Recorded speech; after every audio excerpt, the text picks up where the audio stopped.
एक अनोखे अध्ययन में पुरातत्व विशेषज्ञों ने यह पता लगाया है कि आखिर कैसे पुरातन मानव पत्थरों के औजारों से बड़े हाथियों का शिकार करते थे। उन्होंने पाया कि उस दौर के मानव बसाहट ऐसी जगह पर होती थीं जहां पानी, पत्थर की खदान और हाथियों के गुजरने का रास्ता होता था, जिससे हाथी की शिकार की पूरी कहानी के रहस्यों से पर्दा उठ सका।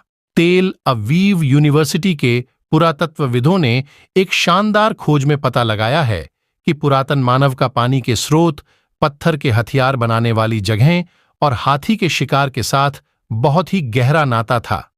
अध्ययन में उन्होंने यह पता गया है कि उस दौर में मानव किस तरह से हाथियों का शिकार करता था और इन शिकार के लिए जरूरतें कैसे पूरी होती थीं।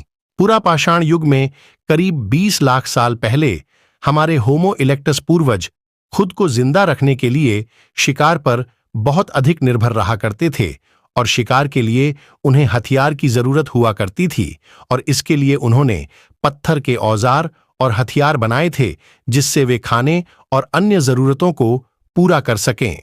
उस दौर में हाथी का शिकार एक बहुत बड़ी बात हुआ करती थी और एक हाथी के शिकार से एक साथ बहुत सारे लोगों की भूख की समस्या कई दिनों के लिए हल हो जाया करती थी। इजराइल की गेशल बेनोट, याकोव जैसे पुरापाषाण पुरातत्व स्थल के अध्ययनों से पता चला है कि उस समय प्रागैतिहासिक पूर्वजों की खुराक के लिए हाथी का बहुत महत्व था। नए अध्ययन में तेल अवीव यूनिवर्सिटी के डॉ मेयर फिनकेल और प्रोफेसर रान बारकाई ने पाया कि उस समय चट्टानों की खदान अलग अलग बिखरी हुई नहीं थीं।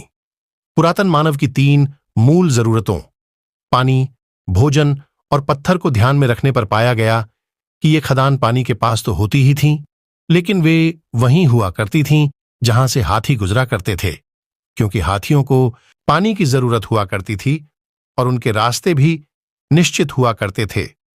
पुरातन मानव ने जल्दी ही यह समझ लिया कि हाथी किन रास्तों से आया जाया करते थे।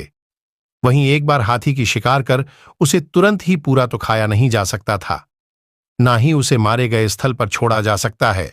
शोधकर्ताओं का कहना है यहीं पर चट्टान की खदान के पास होने का महत्व है।